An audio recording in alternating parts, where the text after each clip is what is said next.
नमस्कार, आप देख रहे हैं न्यूज फॉर नेशन और मैं हूं प्रियदर्शन।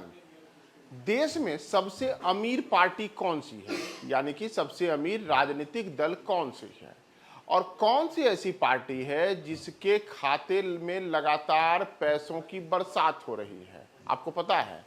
नहीं पता है तो हम आपको बता रहे हैं कि पिछले एक वर्ष में देश में कौन सा ऐसा राजनीतिक दल है जिसके खाते में लक्ष्मी बहरबान है, जिसके कुबेर के खजाने लगातार भरते रहे हैं, और वैसे कौन से राजनीतिक दल हैं जिनका कर्जा भी कम गया, और वे कौन से राजनीतिक दल हैं जो लगातार जिनकी संपत्तियों में इजाफा हो रहा है। जी हाँ, देश के अलग अलग जो 8 प्रमुख राजनीतिक दल हैं, यानी कि जिन्हें राष्ट्रीय पार्टियों का दर्जा मिला हुआ है, उसमें भारतीय जनता पार्टी अपने तमाम जो अन्य राष्ट्रीय पार्टियों से उन्हें चुनौती मिलती है उसके मुकाबले मौजूदा समय में देश में सबसे धनवान पार्टी है। जी हाँ, आपने सही सुना कि भारतीय जनता पार्टी मौजूदा समय में अपने तमाम समकक्ष राजनीतिक दलों की तुलना में सबसे अमीर पार्टी है। और अमीर पार्टी भी ऐसी वैसी नहीं है, बल्कि अन्य दल कहीं भी भाजपा के सामने टिकते ही नहीं हैं।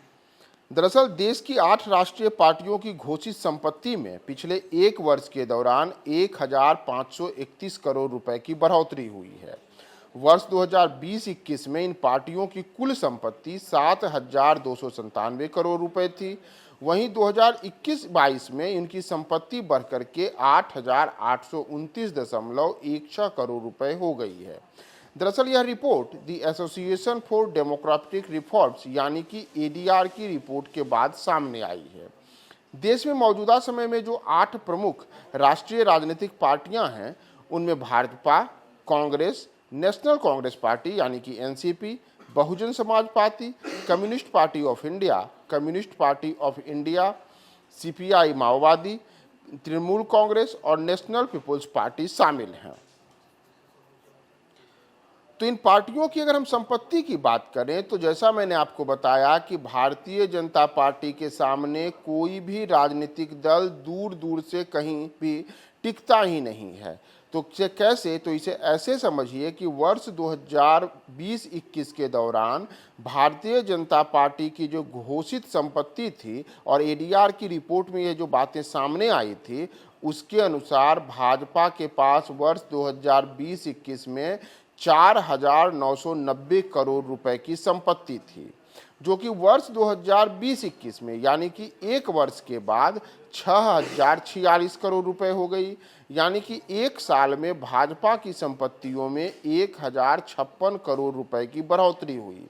वहीं भाजपा के बाद देश में जो दूसरी सबसे धनवान पार्टी है, तो दूसरी सबसे धनवान पार्टी के मैं जहां वर्ष 2020-21 में कांग्रेस के पास 691.11 करोड़ की संपत्ति थी, वहीं वर्ष 2020-21 में यह 805.68 करोड़ रुपए हो गई। यानी कि कांग्रेस के खाते में एक साल में 114 करोड़ रुपए से ज़्यादा की संपत्ति अर्जित हुई। और इस तरीके से भारतीय जनता पार्टी के 6,046 करोड़ की तुलना में कांग्रेस 805.68 करोड़ रुपए की संपत्ति के साथ दूसरे नंबर पर है। लेकिन अगर आप गौर कीजिएगा तो कहाँ भाजपा 6,000 करोड़ रुपए की संपत्ति वाली पार्टी है, तो दूसरे नंबर पर जो कांग्रेस है वह मात्र 805.68 करोड़ रुपए वाली पार्टी है। यानी कि दोनों के बीच में अगर तुलनात्मक रूप से हम अंतर देखें तो संपत्तियों में करीब 5,000 करोड़ रुपए का अंतर है,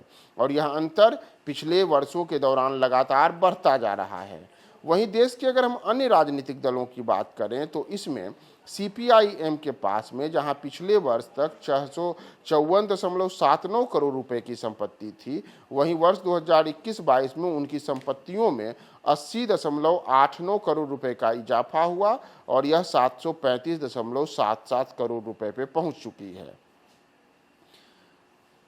बात अगर हम बीएसपी की करें यानी कि मायावती की पार्टी की, तो मायावती की पार्टी वर्ष 2020-21 के दौरान 732.79 करोड़ रुपए के साथ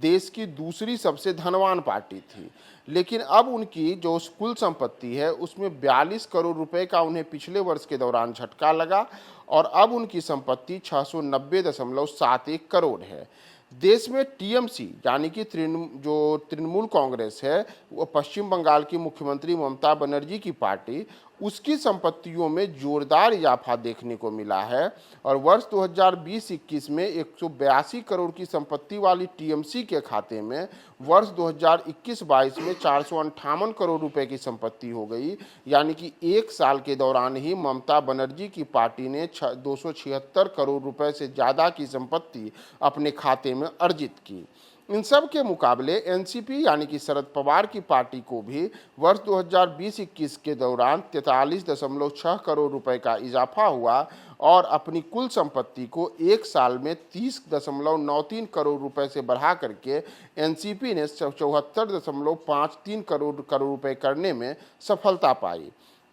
वहीं वामपंथी दलों में ही सीपीआई के खाते में जहां वर्ष 2020-21 में मात्र 14 करोड़ रुपए थे, वहीं एक साल के अंतर के बाद इनके खाते में 1.7 करोड़ रुपए की बढ़ोतरी हुई और 15.7 करोड़ रुपए की कुल संपत्ति के साथ वर्ष 2021-22 में सीपीआई इस मुकाबले में 7वें नंबर पर बनी हुई है। वहीं एनपीपी के पास मौजूदा समय में महज 1.8 करोड़ रुपए की संपत्ति है, जो कि पिछले वर्ष यानी कि 2020-21 की तुलना में मात्र 0.8 करोड़ रुपए की बढ़ोतरी हुई है और देश में 8वीं सबसे कम जो धन वाली संपत्ति वाली पार्टी है वह एनपीपी है। तो एक और जहां भारतीय जनता पार्टी है जिसके पास मौजूदा समय में 6046 करोड़ रुपए की संपत्ति है, तो दूसरी ओर भाजपा के मुकाबले Congress, CPI, BSP, TMC, NCP, CPIM, NPP कोई भी राजनीतिक दल कहीं दूर दूर तक नहीं टिकता है